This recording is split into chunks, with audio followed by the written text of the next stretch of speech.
अस्तित्व जाहिर कले माओवादी। मालकानगिरी जिलार चित्रकोंडा स्वाभिमान अंचल लाल बाहिनीर बर्बर कांड। गतकाली राति जोड़ाअंब थाना अंतर्गत खजुरीगुड़ा ग्राम जनक गला काटी हत्या कले लाल सेना। गतकाली रात्रि प्राय 9:30 समय 30 रु ऊर्ध्व माओवादी खजुरीगुड़ा ग्राम घटाई रक्तपात। दासखेमुड़ू सना हंताल और समूरखेल माओवादी कोप दृष्टिर शिकार होती।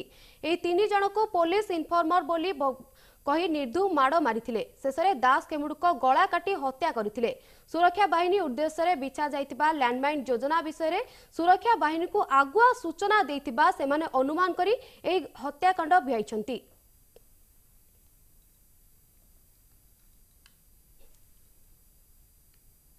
तेबे एने अधिक सूचना देवाई आम सहित फोन लाइन रे जोड़ी होती गोपीकृष्ण पट्टनायक। गोपीकृष्ण, काली माओवादी माने जो बर्बर कांड भियाइछंती एने कौन रही सूचना? निश्चित देखु गोटे किसी दिन धरी जो स्वाभिमान अंचल माओवादी हिंसाकांड थमी पुलिस और बीएसएफ दबदबा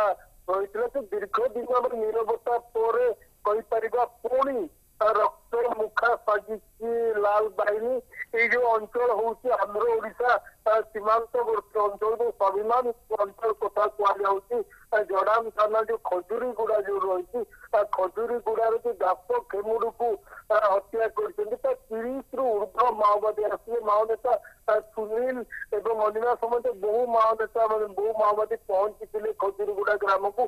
3 जन को उठे नहीं अलग जन देखते से जो दास खेमुड़ू को हत्या करते अन्य 2 जन को निर्धूम माड़ मारी अवस्था बर्तमान गुरुतर रही प्रथम चित्रकोंडा जो रही चित्रकोंडा प्राथमिक स्वास्थ्य केन्द्र बर्तमान चिकित्सा कराई। देखो गोटे कथा मुझे जो स्वाभिमान अंचल कथा कहुच्छी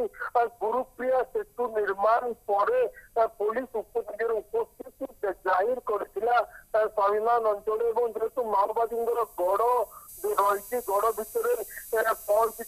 दमन कर सफल होता है। गतकाली जो लैंडमाइन जो 6टी लैंडमाइन और 16 बोमा उद्धार करथिला पुलिस जहाँ पुलिस को टार्गेट कर माओवादी मैंने खंजी थे जो पुलिस को सूचना देता दास बोली अभियोग करने घर डाकी नहीं अति निर्मम भाव में हत्या कर बर्तमान अंचल आतंकर वातावरण खेली जाती एसओजी और डीबीएस पक्ष स्ट्रिंग ऑपरेशन जोरदार कर खोला खोली चैलेंज कर माओवादी मैंने कहीपर कैंप ठारू मात्र खजुरीगुड़ा 2 to 3 किलोमीटर दूर रही कैंप निकट गाँव में बर्बर कांड घटाई खोला खोली कहीपर पुलिस बीएसएफ को चैलेंज देछि लाल बाहिनी। निहत भाव गोपीनाथ आपण किछि जोगाजोग करने चेष्टा करथिले कि पुलिस किभଳି भाବରେ पदक्षेप ग्रहण करिबो एवं आदिवासी मानकु किपरि सुरक्षा जोगाइबो? देखो निश्चित भाव कहीपर जो स्वाभिमान अंचल रोचे कारण जो दीर्घ 60 वर्ष धरी जड़बंदी थी लोक मैंने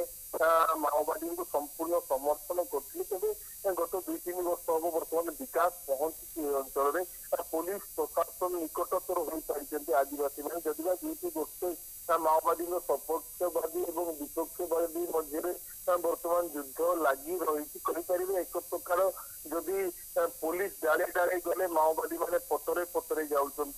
निश्चित भाव में कहीपर जदिवा सक्सेस होती पुलिस को संपूर्ण भाव में निज कब्जा को आनी पारे कि गतकाली जो घटनार गोटे कथा मुझे स्पष्ट करने को चाहे कि पुलिस सहयोग नेला किंतु सुरक्षा दे पारानी सूचनाकारी गोटे कथा निश्चित भाव में स्पष्ट हो जाए गतकाली जो दास खेमुड़ू जो सहयोगी द्वारा पुलिस को सूचना दि जाता आपंकर खजुरीगुड़ा निकट में पुलिस को टार्गेट कर माओवादी लैंडमाइन पोति नहीं ग्रामवासी मैंने ही जहाँ प्राथमिक तदंतर जना पड़ी ही सूचना देती मुझे समय पूर्व आलोचना करुली पुलिस वरिष्ठ अधिकारी मान सहित कहवा कथा दीर्घ दिन धरी जिते बर्तमान लोक मैंने समर्थन करने गाँ लोक भयभीत कर हत्या कर समर्थन जुटाइवा प्रयास आरंभ कर लाल बाहिनी तेज आदिवासी हक कथा कहूबा जो आदिवासी विकास कथा कहूबा लाल बाहिनी किभली भाव में आदिवासी मानक बर्बरचित भाव में हत्या कर लाल बाहिनी ଉପରେ ପ୍ରଶ୍ନ କରିଛନ୍ତି କିଛି ପୋଲିସ ଅଧିକାରୀ। बहुत बहुत धन्यवाद गोपीनाथ आपणक सूचना पाई। एथिले आम प्रतिनिधि गोपीकृष्ण पट्टनायक अधिक सूचना देउथिले लालगढ़ रे लाल बाहिनकर जो बर्बर कांड भेइछंती पुलिस इनफॉर्मेट संदेह रे जनक गला काटी हत्या करिसंती।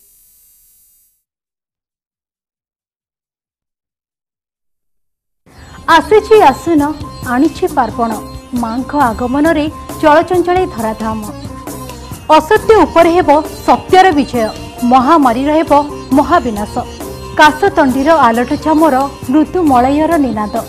गंग शिउलीर महकरे सुशोभित हे पार्वण बेला शारदीय दुर्गोत्सव आमर विशेष उपस्थापना मातृकृपा ही केवलम।